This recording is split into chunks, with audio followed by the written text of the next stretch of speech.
A graça e a paz. Meditaremos no Evangelho de Mateus, capítulo 28, verso 18 até o verso 20, que diz assim: Jesus, aproximando-se, falou-lhes, dizendo: toda autoridade me foi dada no céu e na terra.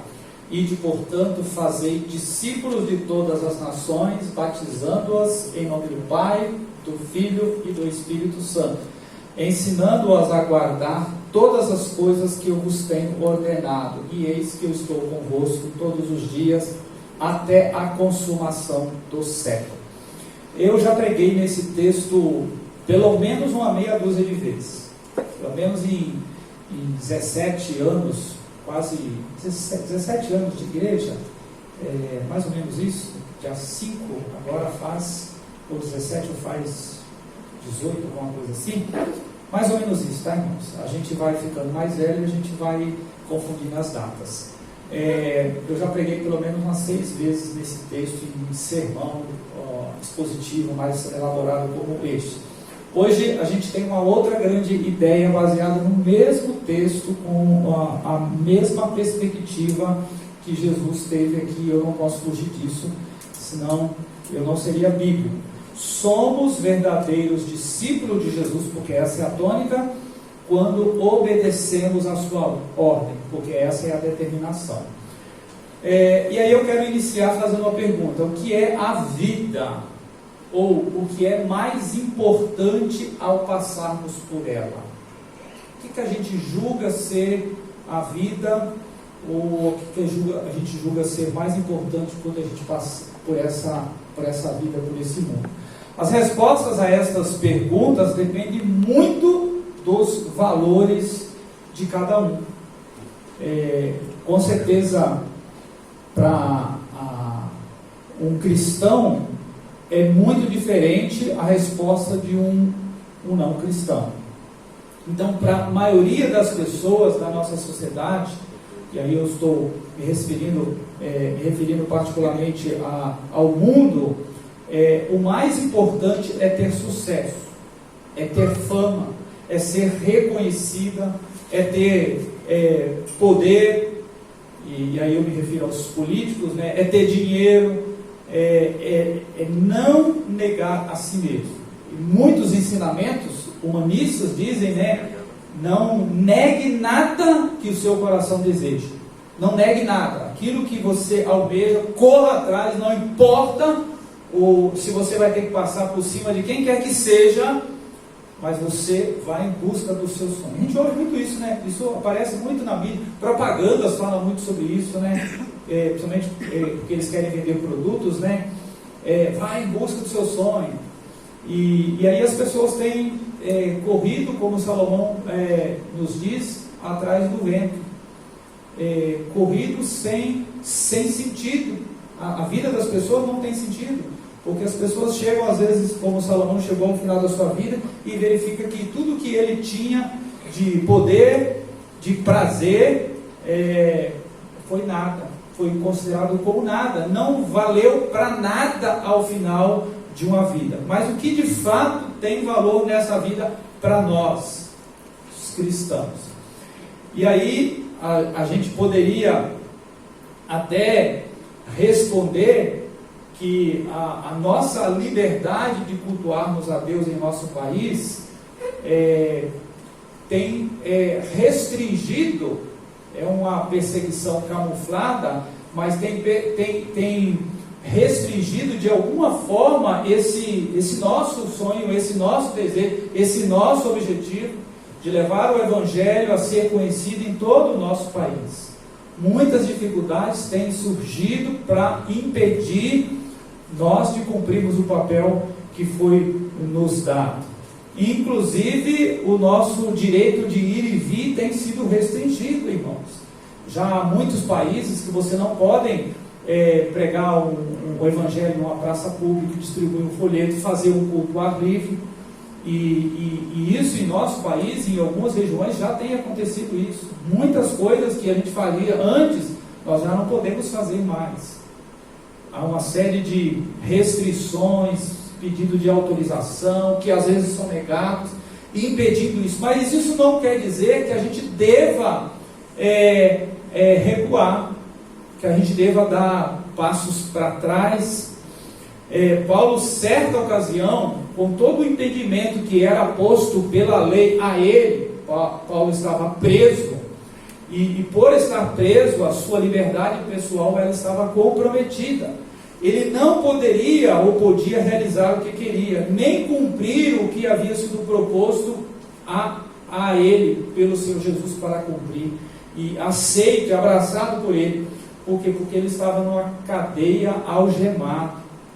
Se você ler o texto de Filipenses 1, verso 13 até o verso 15, ele diz assim: de maneira que as minhas cadeias em Cristo se tornaram conhecidas de toda a guarda pretoriana e de todos os demais, e a maioria dos irmãos, estimulados no Senhor por minhas algemas, ousam falar com mais desassombro a palavra de Deus.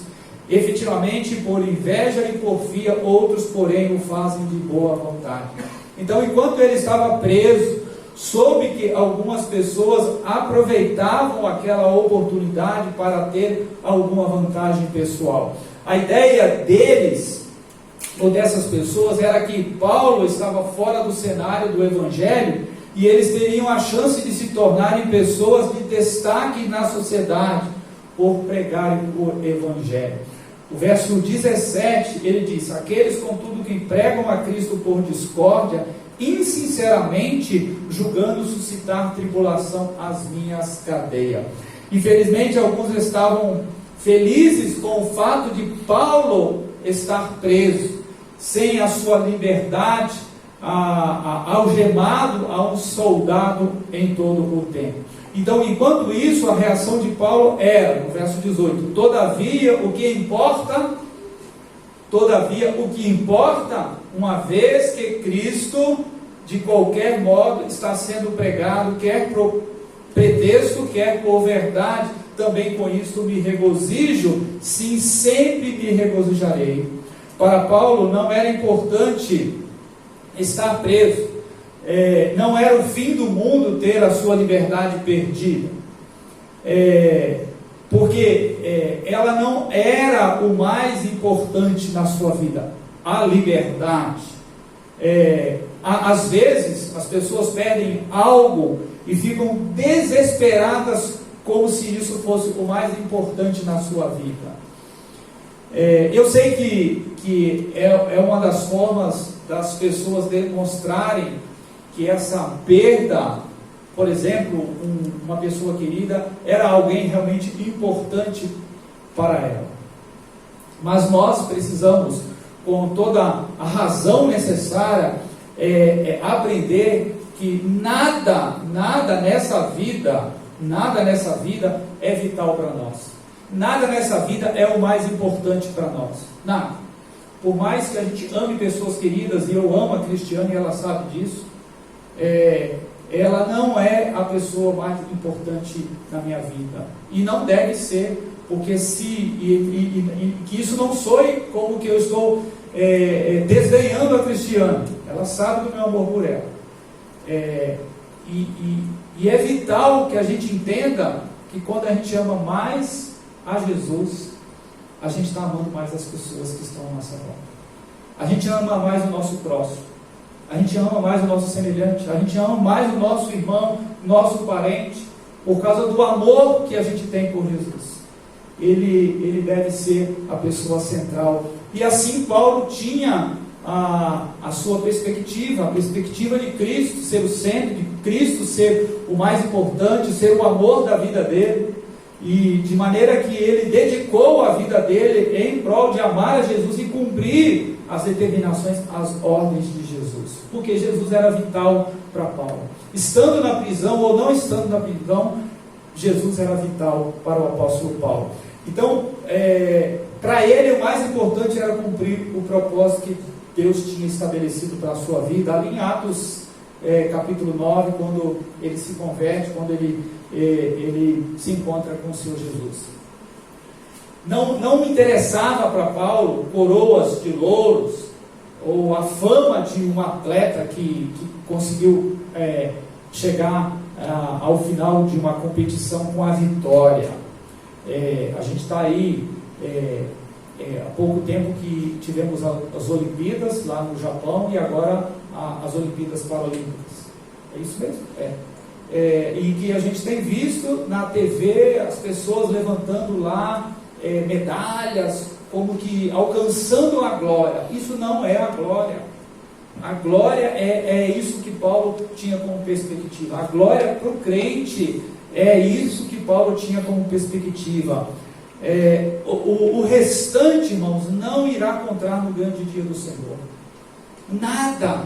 Ter sido um bom marido, ter sido um bom pastor, ter sido um bom filho, tudo isso pode culminar para que a gente testemunhe melhor o Evangelho, pode nos atestar para pregar melhor o Evangelho, mas nada disso terá valor se a gente não tiver cumprido obedientemente a grande comissão. Então, nesse sentido, eu quero meditar com vocês sobre 2 valores que Jesus julga ser os mais importantes na vida de um discípulo dele. 2 valores. O primeiro fala sobre o objetivo da vida de um discípulo. As Escrituras anunciaram por todo o Antigo Testamento que o Messias haveria de vir e o seu reino seria estabelecido aqui na terra, enchendo-a da sua glória, da glória de Deus. Um dia a terra estará plena e exclusivamente cheia de verdadeiros adoradores do Senhor Jesus. A seu tempo, Deus há de julgar, purificar e fará um reino uníssono, sintonizado com Ele. Paulo entendia este propósito de Deus, por isso ficou em paz quanto à sua prisão. Ficou em paz. Depois que Jesus mostra as suas credenciais, no texto dizendo, toda a autoridade me foi dada, ele dá uma ordem, fazei discípulos. Em nossa Bíblia, encontramos o verbo ide, como um imperativo, mas essa não é a ordem do texto. A melhor tradução para esse verbo é indo. Portanto, nestes versículos só há uma ordem, fazerem discípulos, expressando continuidade na ordem. Não era algo específico somente para aqueles discípulos. Isso é para a continuidade da igreja, dos salvos, dos discípulos de Jesus. Então aquele que tem toda a autoridade ordena fazer discípulos.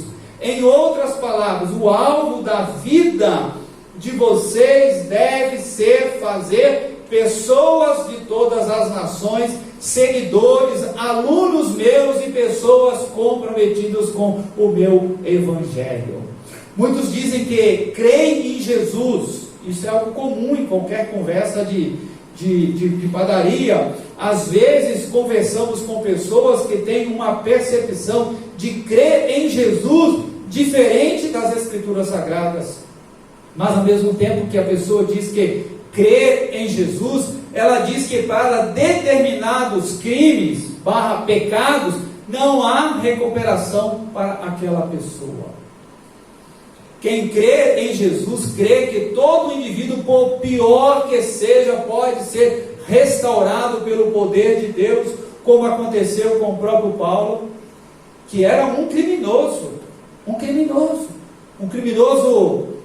autorizado pelo império, como o ladrão da cruz, que também era um criminoso, como o rei Davi, que pelas circunstâncias do coração se tornou um criminoso, porque matou alguém. Por que não citar o político Zaqueu, já que nas nossas rodas de conversa é muito comum a gente falar dos nossos políticos atualmente. Um político que restituiu, que se arrependeu poderosamente. Por isso que a Bíblia diz que nós devemos orar pelos nossos governantes, pelos nossos políticos, irmãos, para que o Evangelho chegue nesses corações tão corrompidos pelo poder, pela ganância, por pensarem somente em si mesmo, disfarçados de altruísmo. Eles são eleitos baseados numa perspectiva altruísta, de promessas, mas que eles não as cumprem quando lá eles chegam. Eu já ouvi de pessoas que dizem que crê em Jesus, que é a favor da pena de morte, que é a favor do aborto, e em tantas outras coisas que são contrárias às Escrituras Sagradas. Tem pessoas que dizem que creem em Jesus e acreditam que ninguém vai para o inferno, que todos no final serão salvos. Acreditam que Deus é tão bom, que não deixaria ninguém ir para o inferno. Irmãos, ninguém falou tanto sobre o inferno quanto a pessoa do Senhor Jesus. A questão é, se você rejeita o que Jesus falou sobre inferno, eu posso lhe afirmar que você acha que crê em Jesus, mas de fato não crê em Jesus. Precisa realmente crer segundo as Escrituras. Então Deus tem chamado pessoas para serem seus discípulos, pessoas que creem nele. Quando Jesus estava para partir, para se ascender aos céus, ele deu uma ordem para os seus discípulos, e isto nos inclui, a igreja atual. A ordem era: vocês que são meus seguidores, pessoas que creem em mim, vou deixar uma tarefa para vocês: façam discípulos. Deus nos entregou essa responsabilidade, por isso cabe a nós executá-la. Você pode perguntar: como se faz discípulo, pastor? Ande com pessoas que estão necessitadas de Cristo, como você e eu um dia precisamos, e Deus colocou pessoas nos nossos caminhos para que nós pudéssemos crer segundo as Escrituras, a gente pudesse conhecer verdadeiramente a Jesus. Ensine Jesus para ela. Hoje, com o advento da internet, não há momento mais fácil de nós compartilharmos mensagens, vídeos, músicas, estudos bíblicos, cursos até de teologia. É claro que você precisa peneirar, né? E aí a gente está aqui na igreja justamente para conduzir a um ensinamento são a vocês, um ensinamento puro a vocês, e não muitas heresias que estão infelizmente na internet também. Aqui na igreja geralmente nós começamos no processo de discipulado com aquelas lições do Evangelho de João, muito tradicionais no nosso meio batista. A princípio são 4 lições do Evangelho de João, a gente tem lá embaixo, lá o Ministério Paulo tem acesso lá embaixo, lá até aconselharia a tirar o armário um pouco, colocar lá em cima do balcão também, ou na mesa ali. A gente tem depois dessa série de 4 lições de João, que responde quem é Jesus, né? A gente tem 8 lições também, tem os livretinhos lá embaixo também das 8 lições. A gente tem as Bíblias lá embaixo para doação também, para você pegar a Bíblia e presentear alguém que você está orando por ele, que você está evangelizando por essa pessoa. Então não há desculpas, irmãos.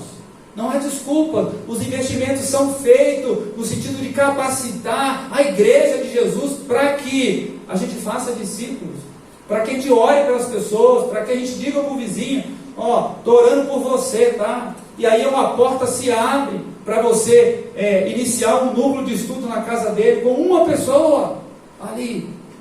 Uma alma vale mais do que tudo nessa vida, irmãos. Vale mais do que tudo nessa vida.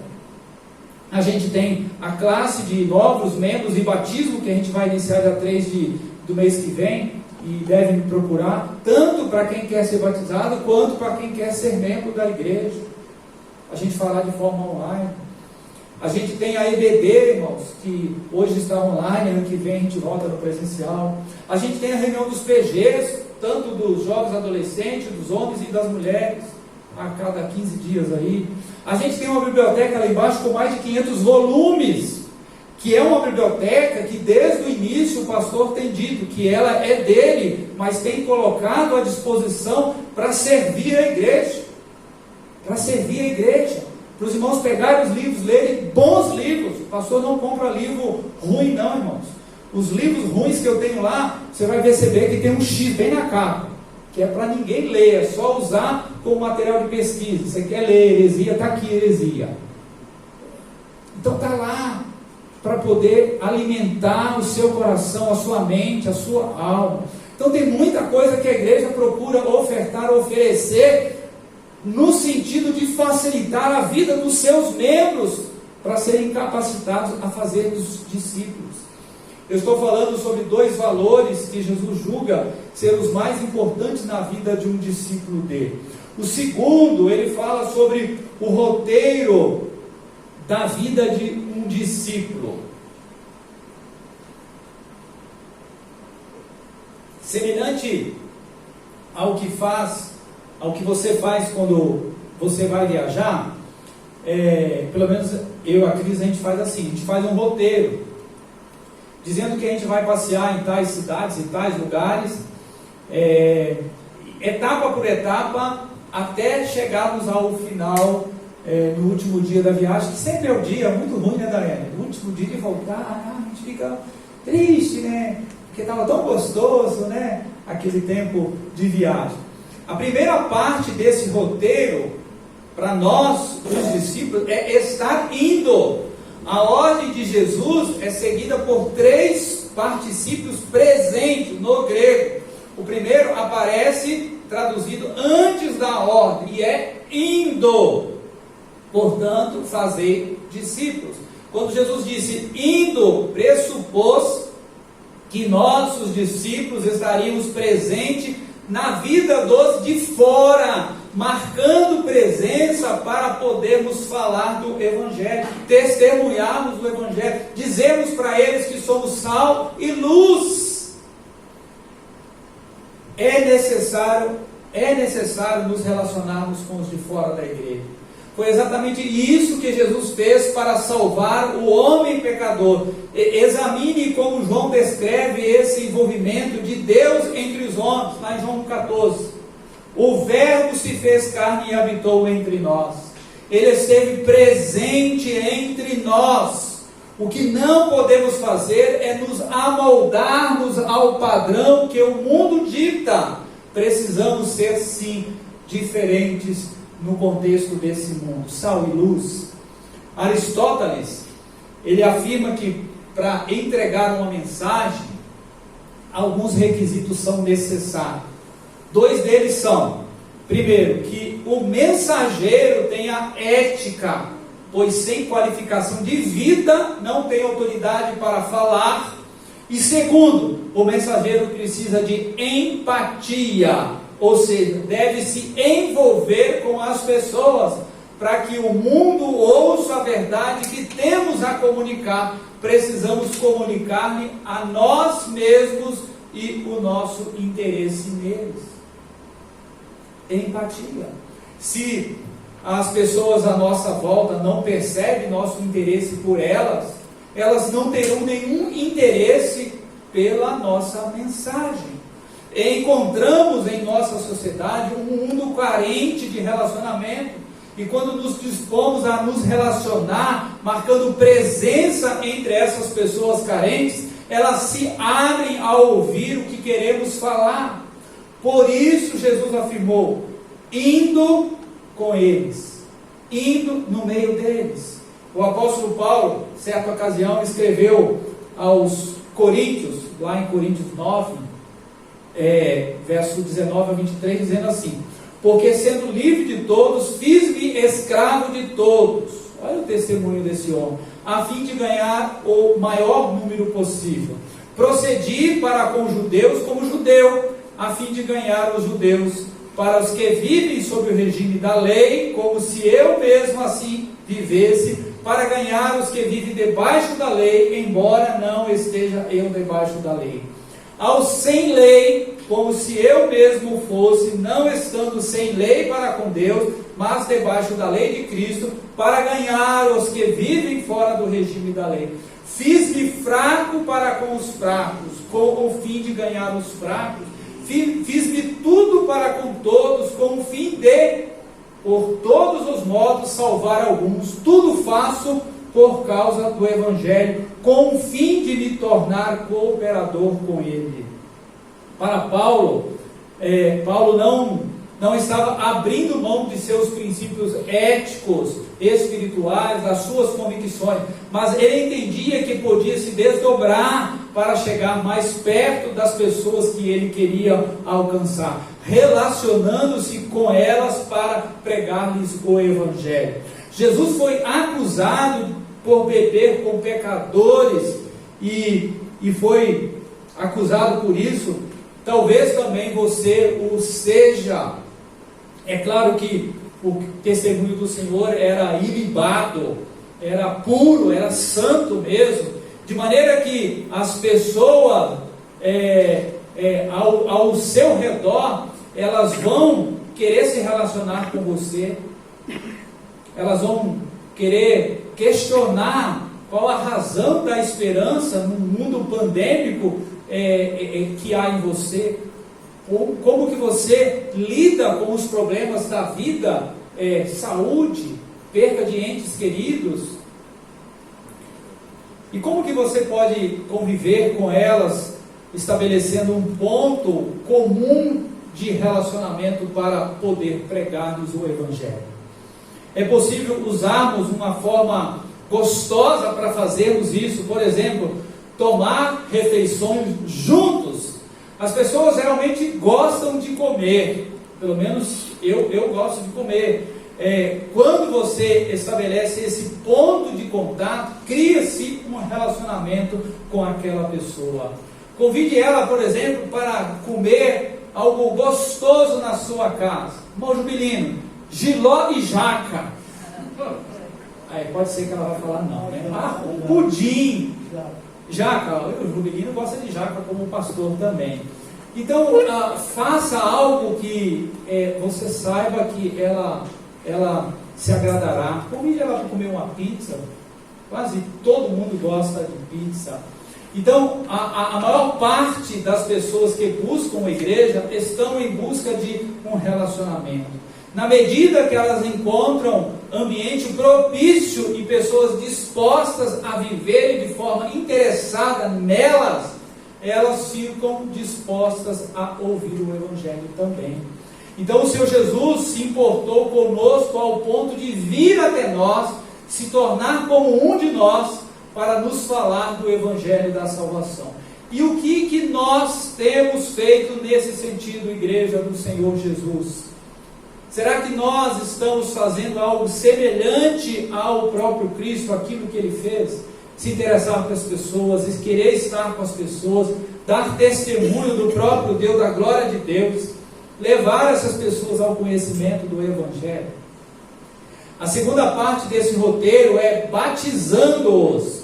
Nos dias de Jesus, o batismo era uma figura muito comum. Por exemplo, os essênios e os judeus batizavam, e era a maneira de uma pessoa expressar a sua aceitação e fé na mensagem a ela pregada. Por quê? Porque batismo, ele não salva ninguém, mas é uma determinação do Senhor Jesus. Então existem várias pessoas que foram batizadas, mas nem entenderam o Evangelho de Jesus. Pessoas que se batizam e não entendem o Evangelho, apenas ficam molhadas, mas não foram batizadas de coração. Batismo não é se molhar, mas é uma expressão da fé em Jesus, pois foi Ele mesmo quem estabeleceu assim. Para que alguém seja batizado, é preciso entender o Evangelho de Jesus. Na classe de batismo e novos membros, uma das primeiras coisas que eu trabalho é justamente isso, é saber se as pessoas realmente creem verdadeiramente em Jesus. E ainda assim, às vezes as pessoas dizem que creem e depois com o tempo acabam se desviando dos caminhos do Senhor. O que é entender o Evangelho? É compreender a missão de Jesus. Por que Jesus veio aqui?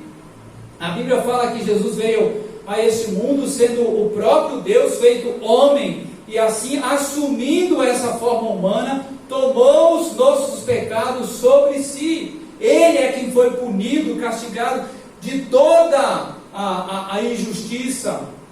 Ou seja, tudo isso foi satisfeito ali na cruz do Calvário. Nossos pecados foram perdoados na cruz. A salvação ou sermos aceitos por Deus não depende de você, das suas obras, de se batizar, mas entender que Jesus morreu na cruz pagando os nossos pecados. E por causa disso nós temos paz com Deus. Batismo, portanto, é apenas uma expressão de fé. É o seu testemunho público de quem você escolheu crer. É importante praticarmos o batismo, pois ele testemunha publicamente a nossa fé em Cristo. E para alguém se batizar, ela precisa realmente entender o Evangelho. Uma vez que você o entenda, essa pessoa aceita a Cristo. A fé é a expressão de aceitação e o único elemento necessário da nossa parte para desfrutarmos do perdão de Deus. A ordem de Jesus foi: fazer discípulos, é sua oportunidade e responsabilidade. Paulo, ele solta aquela pergunta retórica do texto que eu citei lá no início, Filipenses 1,18, dizendo: que importa? Interrogação. Para você, meu querido irmão, o que é importante? O conforto da sua casa, o dinheiro lá no banco? O que de fato importava para Paulo era Cristo ser pregado, pois na providência de Deus, em seu sistema de prisão, os guardas se revezavam ficando algemados com ele. Uma vez algemados, ouviriam o Evangelho pregado pelo apóstolo Paulo. De fato, muitos deles se converteram, e por fazerem parte de uma guarda nobre do império, a guarda pretoriana, e o texto faz menção a isso, a guarda do imperador, e também porque eles eram responsáveis pela entrega das correspondências do império, foi algo usado tremendamente por Deus para espalhar o Evangelho. Então Paulo entendeu que o propósito de Deus para que ele permanecesse algemado, preso com os guardas, era levá-los a Cristo. Quando nós entendemos as oportunidades que Deus coloca diante de nós, irmãos, nós conseguimos dar o passo em sermos discípulos verdadeiros, no sentido de proclamarmos a pessoa de Jesus, que possamos transmitir o Evangelho às pessoas de modo que elas entendam que Jesus morreu por elas, pagando por todos os seus pecados. A terceira parte deste roteiro é ensinando-os a guardar. Jesus, lá no verso 20, ainda mostrou mais uma etapa no fazer discípulo, ensinando-os a guardar todas as coisas que eu vos tenho ordenado. Parte do fazer discípulos, está ensinando as pessoas o que Deus tem ordenado. Depois que a pessoa entende o Evangelho, ela começa a sua caminhada, na qual aprende como deve viver. Algumas pessoas que chegam a Jesus já possuem uma conduta bem razoável, outras não, pois têm problemas sérios em diversos níveis, em diversas áreas da sua vida, às vezes no contexto do lar, vícios, pensamentos errados. Nesse caso, é função dos discípulos ensinarem essas pessoas a obedecerem ao que Jesus tem ensinado. É função nossa, da igreja, não somente do pastor, dos líderes espirituais, dos professores da igreja, mas de todos os crentes que são os discípulos de Jesus. As Escrituras apresentam um recém-convertido como um bebê. O que nós fazemos quando nascem os bebês? Os revestimos de todo o cuidado. Na tarefa de fazer discípulos, é nossa responsabilidade ensinar as Escrituras para aquela pessoa bebê, aquela pessoa recém-convertida. No início eu disse que somos verdadeiros discípulos de Jesus quando obedecemos às suas ordens. Somos verdadeiros discípulos quando simplesmente fazemos o que Jesus nos manda fazer, mesmo que não colhamos os frutos que gostaríamos de colher, mesmo que as pessoas não queiram ouvir, mesmo que elas não creiam, Nosso papel é simplesmente obedecer. A ação da conversão é com a pessoa do Espírito Santo de Deus. O verso 17 diz que alguns discípulos lá de Mateus 28 duvidaram das palavras de Jesus. Se duvidaram das palavras de Jesus, não irão duvidar da nossa? E esse texto é um texto que traz muito conforto para mim, no contexto que a gente enfrenta no mundo atual em relação à pregação do Evangelho. Se você pega Mauá, no contexto de 30, 40 anos atrás, isso aqui borbulhava em relação a fazer discípulos. Igrejas eram abertas, as 13 igrejas batistas que existem em Mauá foram abertas nesse contexto. Por que será que não abriu mais 13 depois? Mais 20 depois? Por que parou? Por causa do processo natural que existe no mundo, irmãos, em relação à recepção do Evangelho. Se você for em Moçambique, se você for em algum outro país no mundo, você terá a mesma facilidade do acesso ao Evangelho que existia aqui há 30, 40 anos atrás.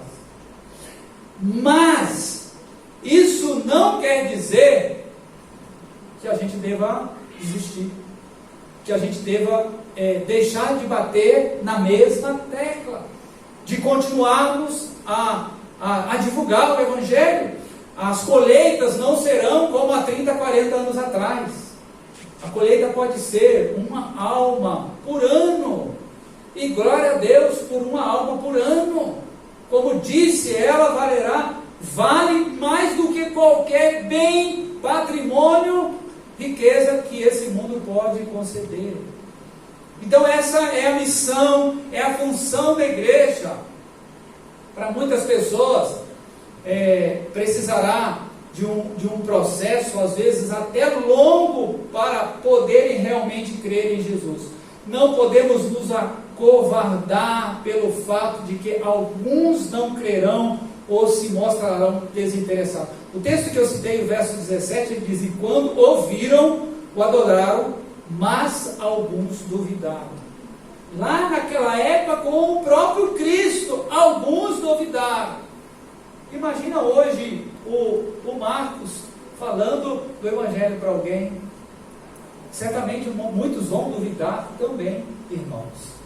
O texto lá de Romanos 1,16, falando sobre a postura de Paulo em relação à continuação da sua missão, mesmo diante de todas as provas, preso ou não, com oposição ou não, ele diz: não me envergonho do Evangelho, porque é o poder de Deus para a salvação de todo aquele que nele crê.